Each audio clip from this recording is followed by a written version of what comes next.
جب خندق کی جنگ میں صحابہ نے خندق کھودی تو وہ 30 فٹ چوڑی تھی، 30 فٹ، اور وہ 22 فٹ گہری تھی، 22 فٹ۔ تو 10,000 کا لشکر تھا، کوئی اس کھائی کو پار کرنے کی ہمت نہیں کر سکا۔ تو عمر بن عبد ود، یہ بڑا شاہ سوار تھا اور 100 جنگیں لڑ چکا تھا، اس نے پھر اپنے گھوڑے کو اٹھایا اور دوڑاتا ہوا آ کر اس نے یوں جو اس کی لگام کو کھینچا ہے تو اس کے گھوڑے نے چھلانگ لگائی تو 30 فٹ کی کھائی کو پار کر کے صحابہ کے لشکر میں جا کھڑا ہوا۔ کہنے لگا حل من مبارز، ہے کسی کو مرنے کا شوق تو آ جاؤ۔ تو سارے دم بخود ہو کے چپ کر گئے سب۔ تو حضرت علی کی عمر تھی 21 سال، وہ کھڑے ہو گئے، یا رسول اللہ میں جاتا ہوں۔ اب کہ بیٹھو، یہ عمر ہے، عمر۔ اس نے پھر کہا ہے کسی کو جنت میں جانے کا شوق جس جنت کے دعوے کرتے ہو؟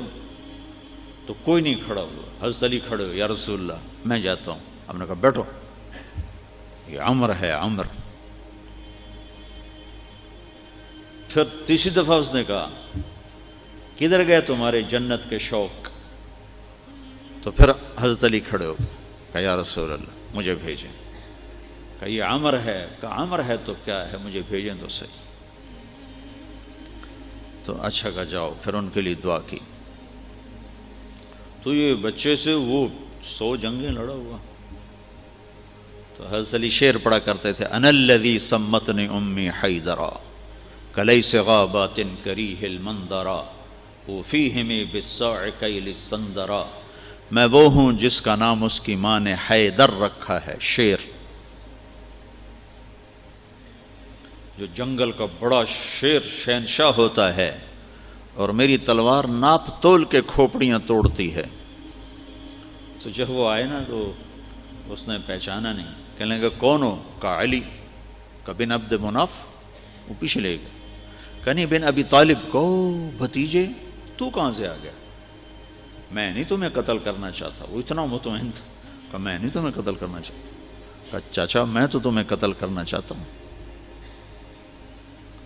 تو اس کو اتنا غصہ آیا، اس نے گھوڑے سے چھلانگ لگائی، وہ علی پہ ایسا جارحانہ حملہ کیا کہ علی کو پیچھے دھکیل دیا۔ تو غبار اٹھا، دونوں غبار میں چھپ گئے۔ تو اللہ کے نبی نے ہاتھ اٹھایا، یا اللہ علی کی مدد فرما۔ تو اس نے تھوڑی دیر کے بعد اس نے جو وار کیا جو سر پہ لگا، حضرت علی کے ترچھا، اور کندھے پہ آ کے لگا، کندھا زخمی ہو گیا۔ تو اتنے میں حضرت اللہ کے نبی کی دعا ہوئی، یا اللہ علی کی مدد فرما۔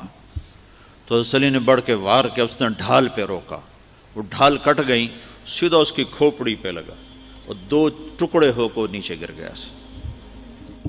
حضرت حسن اور حسین بیمار ہو گئے۔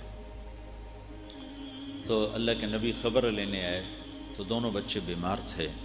تو آپ نے کہا حضرت فاطمہ سے روزے کی منت مان لو کہ اللہ تعالیٰ بچوں کو شفا دے تو ہم روزے رکھیں گے۔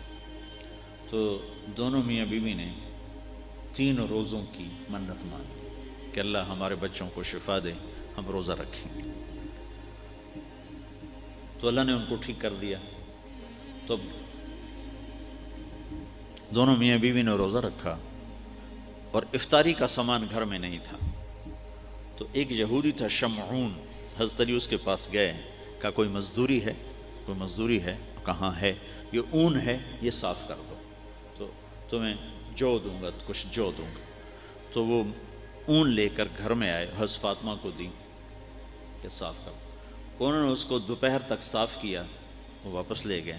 تو اس نے تھوڑے سے جو دے دے، تو انہوں نے پیس کے آٹا بنایا، کھانا بنایا، روٹی بنائی، سالن تو تھا نہیں۔ دونوں میاں بیوی افطاری کے لیے بیٹھے ہیں کہ دروازے پہ آواز آئی، مسکین ہوں اللہ کے نام پہ کچھ دو۔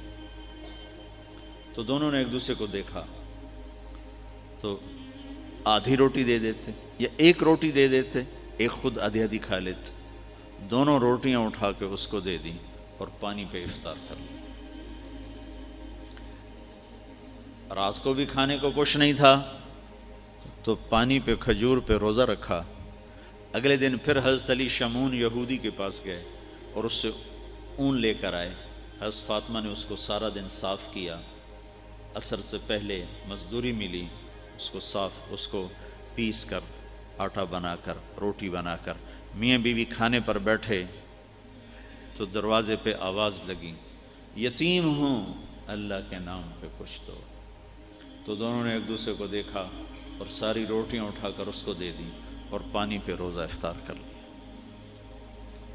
تیسرا دن آیا، پھر وہ مزدوری کر کے روٹی تیار کی اور افطاری پر بیٹھے تو دروازے پر آواز لگی۔ بدر کے قیدی اس دن آزاد ہوئے، بدر کے قیدی اس دن آزاد کیے گئے۔ تو ایک قیدی دروازے پر آ گیا، قیدی ہوں ابھی چھوٹا ہوں اللہ کے نام پہ کچھ دو۔ تو دونوں میاں بیوی نے دونوں روٹیاں اٹھا کر اس کو دی تھی۔ 3 دن کے فاقے نے حضرت فاطمہ کو بستر پر گرا دیا اور بیمار ہو گئی۔ تو اللہ کے نبی حال پوچھنے آئے تو ان کے سینے پہ سر رکھ کے رونے لگی بیماری کی شدت سے۔ تو یہ ان آنسوؤں نے جو آسمان میں ہلچل مچائی، جبریل قرآن لے کر اترا، وَيُطْعِمُونَ الطَّعَامَ عَلَى حُبِّهِ مِسْكِينًا وَيَتِيمًا وَأَسِيرًا إِنَّمَا نُطْعِمُكُمْ لِوَجْهِ۔ پوری آپ کو سنو پیچھے سے، اللہ نے کیا عزت بخشی۔ پیٹ بھرنا تو جانور کا بھی کام ہے، پیٹ ہی بھرنا رہ جائے تو جانور انسان میں کیا فرق۔ ان الابرار یشربون من کاس کان مزاجها کافورا عینا یشرب بها عباد اللہ یفجرونها تفجیرا۔ یہ میرے بندے ایک دن آنے والا ہے وہ پئیں گے جس کا انہیں تصور بھی نہیں، کافوری شراب پئیں گے۔ پھر اب ان کی یوفون بالنذر، اپنی نظر کو پورا کرتے، وہ منت کا لفظ، اپنی نظر منت کو پورا کرتے ہیں۔ یوفون بالنذر ویخافون یوما کان شرہ مستطیرا، اور آخرت کے دن سے ڈرتے ہیں۔ اب ان کی یہ صفت ہے، وَيُطْعِمُونَ الطَّعَامَ عَلَى حُبِّهِ مِسْكِينًا وَيَتِيمًا وَأَسِيرًا، یہ خود بھوکے ہوتے ہیں، عَلَى حُبِّهِ، خود بھوکے ہوتے ہیں اور کھلاتے ہیں مسکینوں کو، یتیموں کو اور قیدیوں کو۔ اور پھر ان کی اخلاص کی اللہ نے گواہی دی، انما نطعمکم لوجہ اللہ لا نرید منکم جزاء ولا شکورا۔ اللہ ان کے اخلاص کا گواہ بن رہا ہے کہ یہ کہہ رہے ہیں کہ ہم صرف اللہ کو راضی کرنے کے لیے کھلا رہے ہیں، ہم کوئی آہ واہ نہیں چاہتے۔ انا نخاف من ربنا یوما عبوسا قمطریرا، ہمیں اس دن سے ڈر لگتا ہے جس دن، جو دن بڑا خوفناک ہیبتناک ہے۔ پھر اللہ نے آگے بشارت دی، فوقاہم اللہ شر ذلک اليوم ولقاہم نضرۃ وسرورا وجزاہم بما صبروا جنۃ وحریرا متکئین فیہا علی الارائک لا یرون فیہا شمسا ولا زمہریرا ودانیۃ علیہم ظلالها وذللت قطوفها تذلیلا۔ آگے تک یہ قرآن اترا کہ اللہ تعالیٰ کہ جبریل آگے پیغام لے کر کہ علی و فاطمہ کا یہ عمل ایسا پسند آیا ہے، پھر عرشوں پر بھی دھوم مچ گئی ہے، اور یہ سورہ دہر کی آیات کو اتارا گیا کہ میرا رب ان کے اس عمل پر ایسا خوش ہوا ہے کہ خود کھانا خود جمع کرنا کون سی بڑی بات۔